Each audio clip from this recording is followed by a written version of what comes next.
Is Red Dead Redemption 2 that much better than the original? And this is not a new question. I'm sure many people have already covered this argument and discussed this many times over, but with Red Dead Redemption recently being released on Switch and on PlayStation, along with Red Dead Redemption 2 recently being rated for the Nintendo Switch in Brazil, I wanted to revisit this topic for myself. Now, this is obviously more of an opinion piece more than anything else, so I invite you to share down below which game you prefer and why. Or maybe even give your scores in the categories I'll be talking about today, which, to make it incredibly simple, I'm going to be putting these two games in a head-to-head case comparing 4 categories. Well, technically 5. Those categories being protagonist, the open world, story, gameplay, and for arbitrary reasons, because 5 sounds better, how you can get lost in these worlds, respectively. Ultimately, I guess you can consider it a fun factor. Obviously, we're going to be tallying up these scores by the end, and with the respective scores, we can say which of these two games are objectively better. Now, when it comes to Red Dead Redemption, the series protagonist is a major point. You're going to be spending 40 plus hours as them, so you better damn like them. And with that being said, I want to start this off with Arthur Morgan. Arthur is one of the most complex characters I have ever experienced in a video game. In the opening hours of Red Dead Redemption 2, he's seen as a cold-blooded, simple, minimalist brute who's foolishly blinded by his loyalty and love for Dutch van der Linde. Arthur starts off very one-dimensional, with almost little to no personal connection between him and the player. There are opening remarks that have subtle moments of humor, and even the smallest glimmers of vulnerability when he speaks of Dutch in the opening hours, or when he sees his long-lost love, Mary Linton, but for the most part, through chapters 1 through 2, Arthur is Dutch's cold-blooded right-hand man. He is the person we see in all the trailers leading up to this game's release, and he is ultimately that person in the opening game. It's not until you start to see his relationship outside of Dutch, where you can really see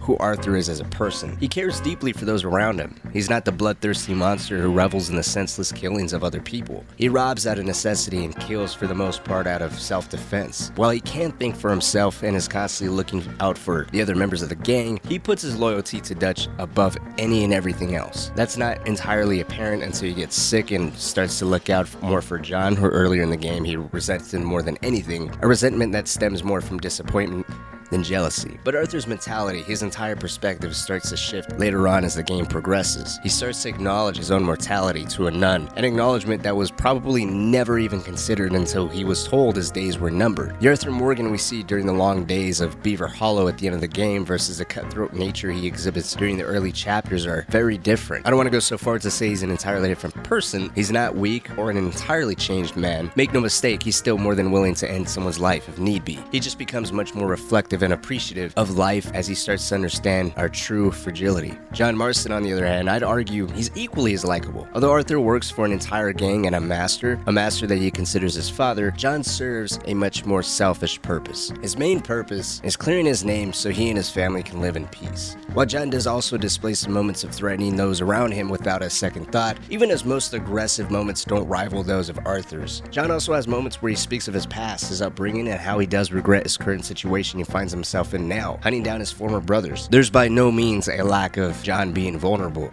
There's plenty instances here. And similar to Arthur, John really doesn't exhibit that senseless killing or basking in bloodshed. If need be, he's more than willing to put a bullet in somebody's head. But at the end of the day, his main concern is doing any and anything it takes to make sure Bill Williamson, Javier Escuela, and Dutch van der Linde are either killed or in jail. So that way he can get back to his farm and his son and wife can be free alongside with him. Something to point out though is I would consider the focus of both Red Dead Redemption games to be a little bit different. Arthur has the benefit of what feels like more time being devoted to him, his story and his gradually changing perspective. We get to see Arthur go from not even batting an eye to beating a man to death with his bare hands for Dutch, to then trying to save any and everyone he can, believing Dutch is now leading them all to ruin and ultimately death. We don't see any type of transformation like this with John, unfortunately. All we see is a man that's dedicated to making sure his family is free. Anything beyond that is something you pick up through conversations with Bonnie, other side characters, or just moments where John enlightens us a little bit with previous events leading up to the current predicament he finds himself in now. He doesn't have that on-screen evolution that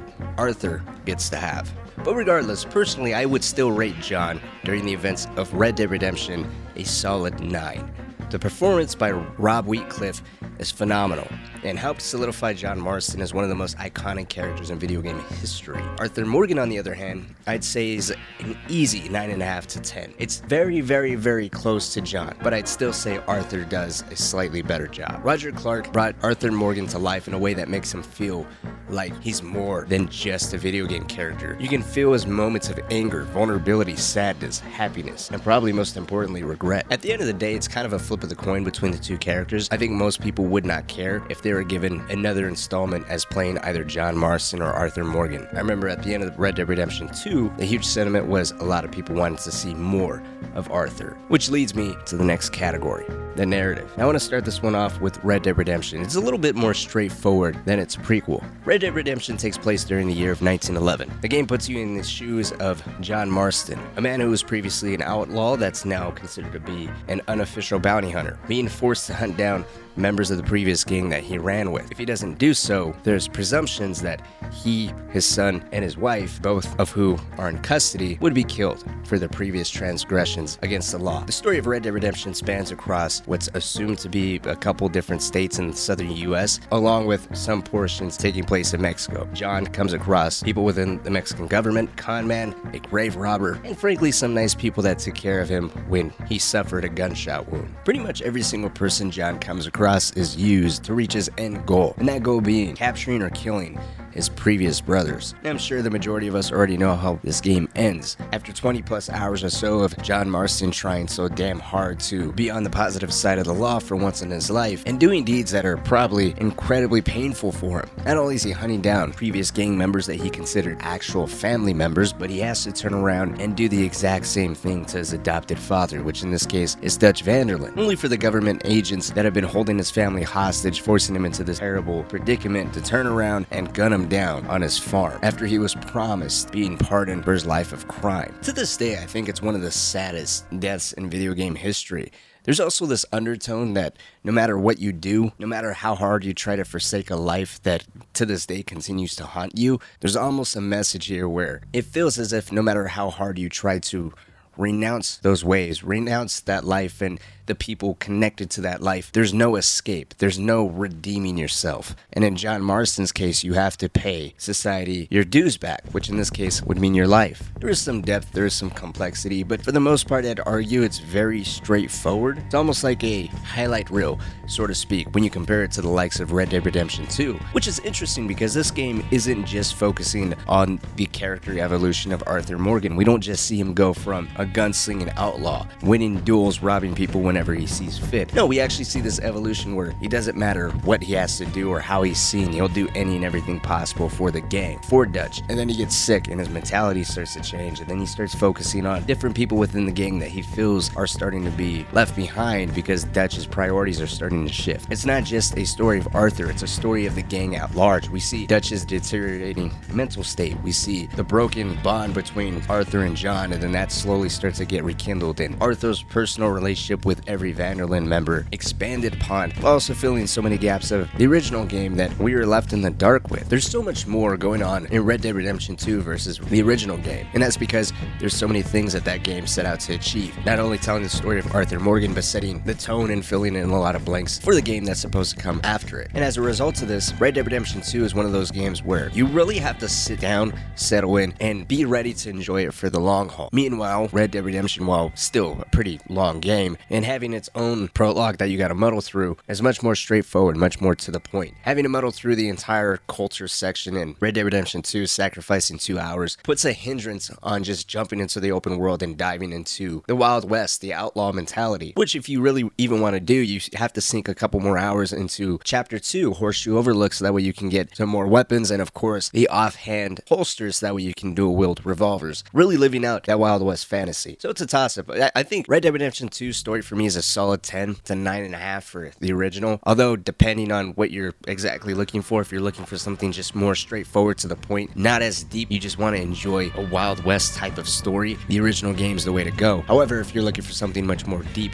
complex, and having an outlook more in line with what you would expect from an outlaw gang, the sequel is the way to go, without a doubt, or the prequel. So I would still give this to Red Dead Redemption 2. And I mentioned gameplay, the outlaw fantasy, the world. As I just said, when it comes to Red Dead Redemption, you can kind of just enjoy it right out the gate. There's some depth, there's some cosmetics, there's some outfits that are tied to a handful of challenges, duster coat and ponchos that John Marston can put on. There's a handful of different weapons that you can find. You of course can loot and rob people, but it's nowhere to the degree of Red Dead Redemption 2. You can actually stop people, communicate, have some type of, even though it's a little surface level, some type of conversation in Red Dead Redemption 2. You can completely stop them, hold them at gunpoint, hold the gun up in the air, fire it to scare them. You can walk directly inside of stores, hold them at gunpoint, rob them, rob the train, rob stagecoaches. There's so many different opportunities within the prequel. It's kind of insane. And it's a little unfair because by comparison, the original game is very bland. It's simple, although I would argue its simplicity does work to its benefit, similar to the narrative itself. It's easier to hop in, hop out. It's easier to escape the law. There's not as much of a punitive bounty hunter system as there is in the prequel, where sometimes bounty hunters in Red Dead Redemption 2 can be a pain in the ass. If you have a bounty on your head and you haven't cleared it, it can often be more of an inconvenience and screwing you over rather than a fun factor. I would say if you're just trying to hop in, literally just shoot up a town and leave, first game's the way to go. It's just simpler. It's just the ragdoll effects, the mechanics within this game itself have aged really well, and it's easier to escape. Meanwhile, if you're actually just trying to rob people, turn a profit, really decorate the protagonist, this case being Arthur, in some extravagant clothes, really live out that outlaw lifestyle where his guns are engraved, they're gold, they're silver, there's pearl handles, he's walking around in a duster coat masked up, or alternatively, he's just in a basic suit with one holster, living more of that high-end type of lifestyle, more cultured, more civilized. It depends on what your fantasy is. How deep do you want to go into it? If it's just killing, I personally would go with the first game. It's much simpler. Easy, fun factor. I'd rate it a 9. It's hard to go against the sequel's depth, though. I'd say that's a 9.5, 10. Sometimes I wish there was much more opportunities in terms of robbing people or doing other things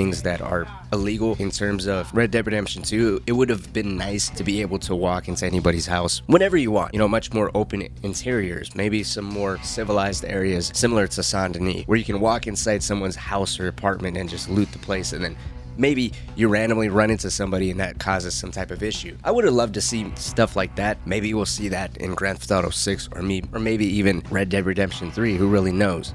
Now finally, let's talk about the open world and the fun factor. I have spent well over 2,000 hours in Red Dead Redemption 2 alone. The open world is beautiful. NPCs go about their day-to-day business. The Strangers and Freaks missions, of course, and Arthur can interact both positively and negatively with all of these people. And then you have the insane wildlife that this game has. The incredibly diverse ecosystems where you have swamps and alligators and turtles, whereas in other areas of the map you have cougars, bears, deer, wolves, rabbits, squirrels, and so on. You can actually see vultures pick the carcass of both people and dead animals, and alligators actually attacking people and eating corpses if you feed it to them. I honestly think, besides the narrative, it's very unfair comparing the two games. Red Dead Redemption 2 is phenomenal. It expands on an insane level of the solid foundation that the original game set. The original game has some diversity. Yes, there's coyotes, there's deer, there's wild horses. Similar to the prequel, you can skin the animals, sell the meat. There's a lot of similarities, and the original game also has